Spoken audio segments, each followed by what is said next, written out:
Hey guys, Alex Man here, back in the garage again. Let's see what we're working on. What are you doing, pup? Alrighty. Coda's out here to show us what we're doing. Oh man, careful buddy, you're gonna step in this oil. You're gonna step in the oil. Don't do that, alright? Here, come on. Let's clean this up first. I don't want you stepping in the oil. Dripping it through the house. So in the last video we stopped pretty much here. Got the timing cover and the AC stuff on and wrapped it up there. So since then I've cleaned the top surface of the block there, gotten it real nice and clean. I shaved the top of the gasket with a razor blade, nice and flush with the deck there. And when we go to put this all together, we'll put a dab of silicone right there and right there so we don't have any leaks, oil leaks. If you remember from when I pulled the head off, I broke my PA, so I've epoxied that back on. And it feels pretty strong. So we'll see how that holds up, but I think it should be alright. I've also got the head here upside down on a bucket, and I've cleaned it up real good, got a razor blade and cleaned off all the old gasket material, being real careful not to scratch anything, and then cleaned it off with brake parts cleaner and rubbing alcohol so that we got a nice clean surface for the gasket to seal up against. You can see we got some motor oil here on the exhaust manifold. I'm not worried about that. That'll burn off real nice and be some rust preventative. Head bolts over there, 3 years old, gonna reuse them. Some people might not like that. Well, then they can buy new head bolts, but they're not torque to yield head bolts, so I think we'll be just fine. And I have that on good authority. I got two new Y-pipe gaskets here, and can't remember the brand. I think these are Mealy. They're not OEM, but these still work great. I've used these in the past. The thing you want to get is gaskets that are spiral wound. What you do want to get is gaskets that are spiral wound. So you see these layers are actually arranged in a spiral. Those are better than some other ones which are more stacked up like a hamburger or like a sandwich. Those ones I've found don't seal as well. And in here is my head gasket, OEM Toyota 11115-35060 part number, and there it is. Never had a problem with OEM gaskets in the past, although I have had problems with other brand gaskets, so that's why I like the OEM ones. So that's what we're sticking on there.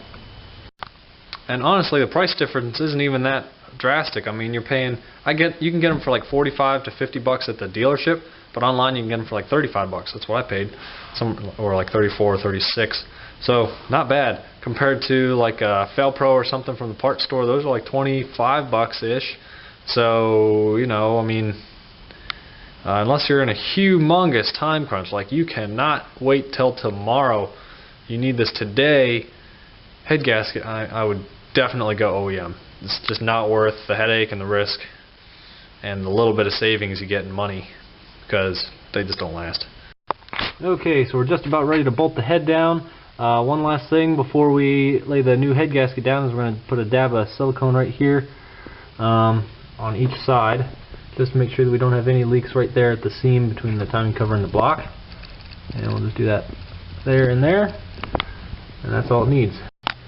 Okay, so we got the new Toyota head gasket here. Drop this into place. Line it with the dowels. Now we're ready to install the head. Okie dokie, so let's see if we can do this without breaking the time machine, guys.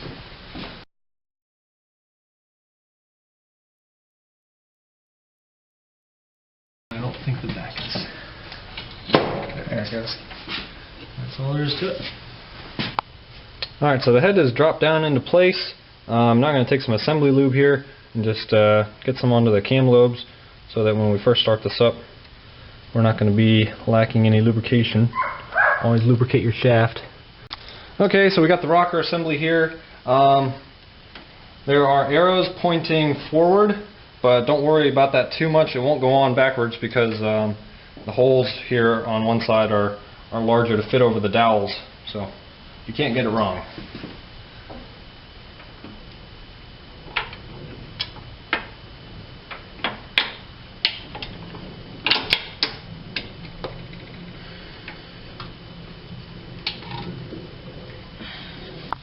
So what I've done here is I've lubed up the threads and also the face here where it's actually going to be bolting onto the, well, interfacing with the rocker assembly.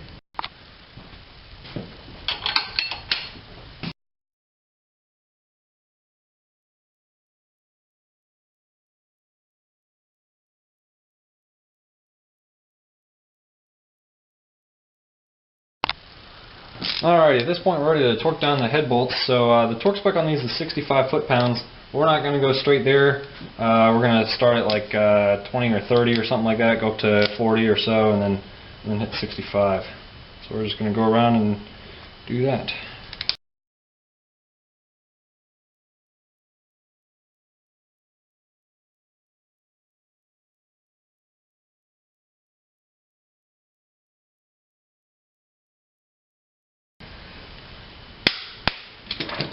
Alrighty.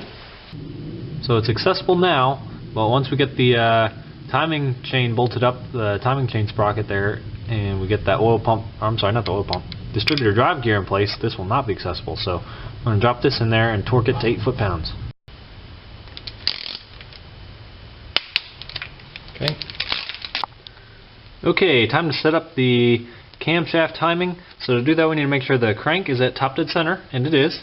And we need to make sure the camshaft is at top dead center, cylinder number 1, and it is pretty much. It's a tiny bit off there, but it's the dowel pin is facing up. So why don't we need to make sure the crank is at top dead center, cylinder number 1? Because it doesn't matter. There is no such thing. The crank, you know, every single time it comes up, cylinder number 1 and cylinder number 4 are both at top dead center. Okay. What actually determines whether it's 1 or 4 being top dead center on the compression stroke is the camshaft, since it spins half the speed. So that's why we need to make sure that this dowel pin is up. If everything was put together and we spun the crankshaft one time, then this dowel pin would be facing straight down, and that would be top dead center, cylinder number 4. Anyway, it's the camshaft that determines which cylinder is actually at top dead center on the compression stroke. So anyway, now we're ready to move on.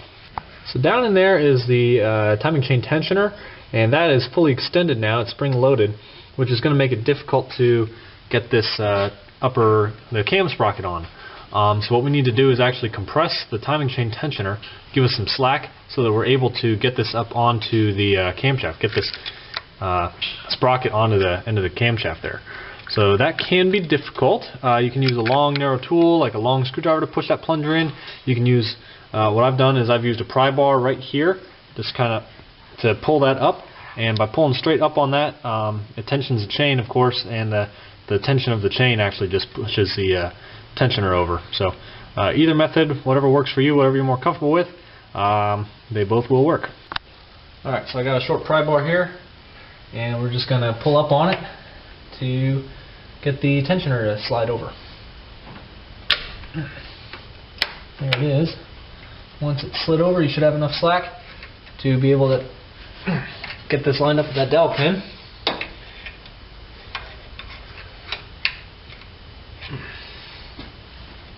And we got it on the dowel pin now. Let me show you where we're at. So we have the dowel pin inserted slightly into the keyway on the cam sprocket, but if you look in the front, you'll notice that the large hole in the cam sprocket is not lined up with the little standoff on the end of the camshaft. So we need to get either the camshaft to rotate, which is going to be very difficult to do because there's nothing to really grab it by, plus it's under the tension of the valves, or we need to rotate this whole thing to line up with it. So we're going to do that just by rotating the crank.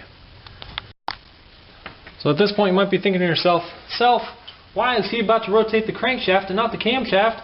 He's going to cause pistons to hit the valves and break stuff. Actually, we're off right now with the cam timing because it's not lined up, and when we're rotating it, we're going to be bringing it closer to correct. So I'm going to slowly rotate this in order to get it lined up there,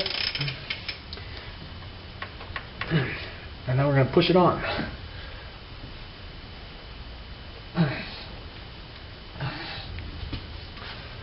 And it's moved a little bit.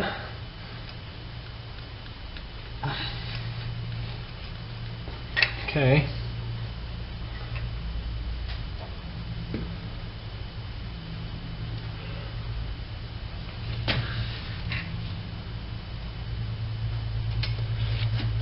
get it seated there.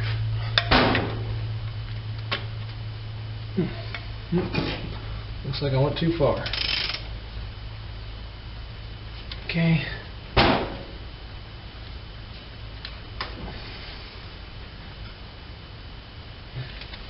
Alright. Okay, so we got it actually slid onto the boss there. It's kind of tight, so it's hard to get it all the way on there. So I'm going to pull it on there using the distributor drive and the camshaft bolt. Do not pull it on there if you're not absolutely positive that you're on that boss on the end of the camshaft. Otherwise, you might damage something. But I'm positive that we're on the right bore. It's just really tight and hard to get on there, so I'm going to go ahead and pull it on there with this.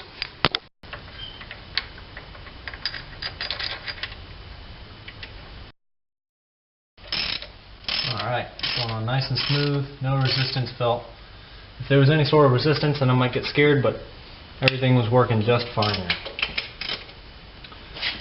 So now we're going to reset the crank to top dead center.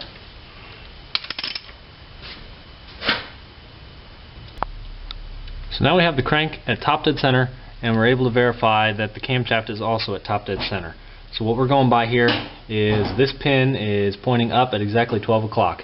Now it looks like, oh, the time, you know, this is at like 11:59 and 30 seconds, you know. So that's okay. You can notice that this mark is not directly in line with the pin. That's alright. You'll also notice that if this was to move over an entire tooth, so look at the distance of a tooth, you know, center to center there, it would be even farther off in the other direction. You know, so we're okay. Alright, so let's get this torque down now.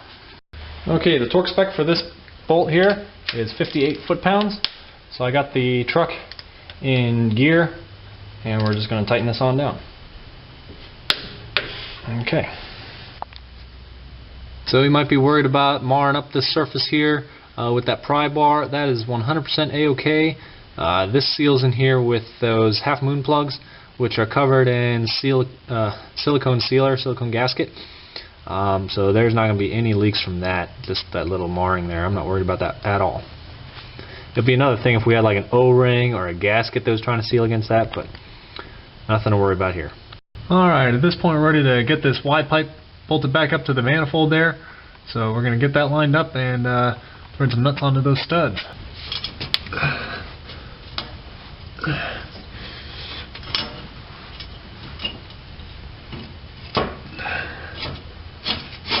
Alright.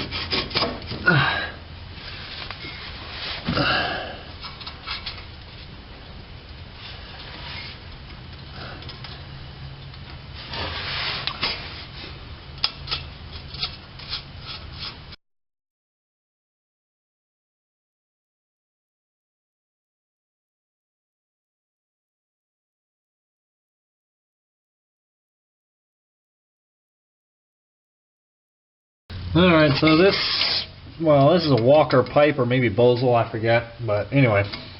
And it came with this cheesy clamp, and it's the same style as what the OEM one is, but it's a lot thinner.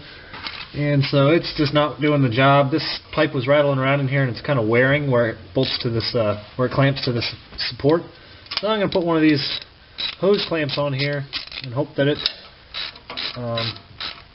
works a little bit better. Alrighty, well. Feels like it's on there, so now I just got to get this old one off.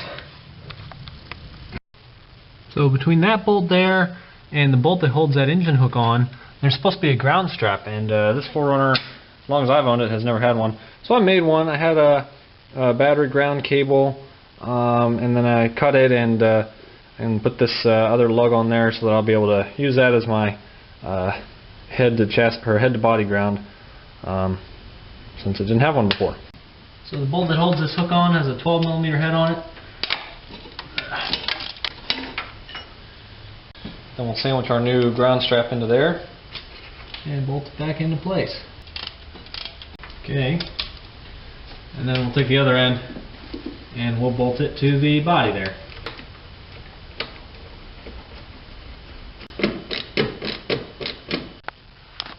Alrighty, time to install the spark plugs. Let's just consult the emissions label and check what the spark plug gap is supposed to be.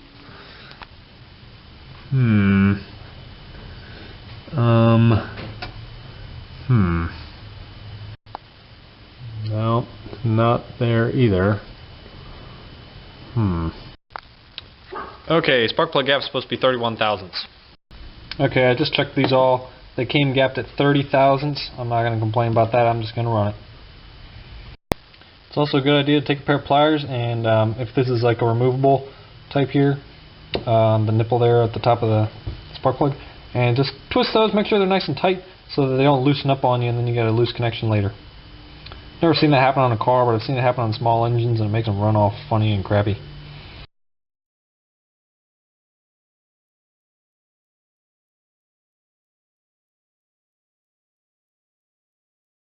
Alrighty, I'm going to install these heater hoses now.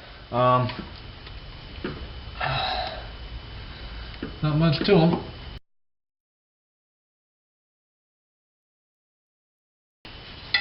They don't need to be super tight.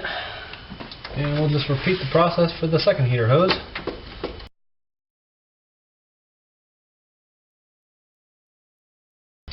Alright, so we got the fuel line, the feed line into the fuel rail, and we got our pulsation damper here. So we're going to align this here with copper washer on either side of the banjo bolt there, or the fuel line fitting. Not the banjo bolt, but the fuel line fitting.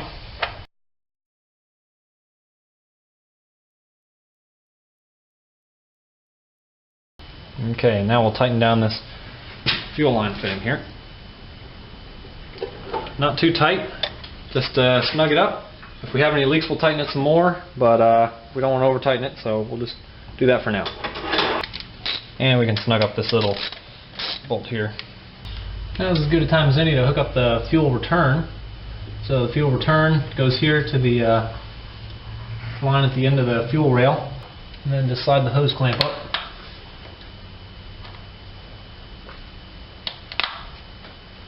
Hold it all in place.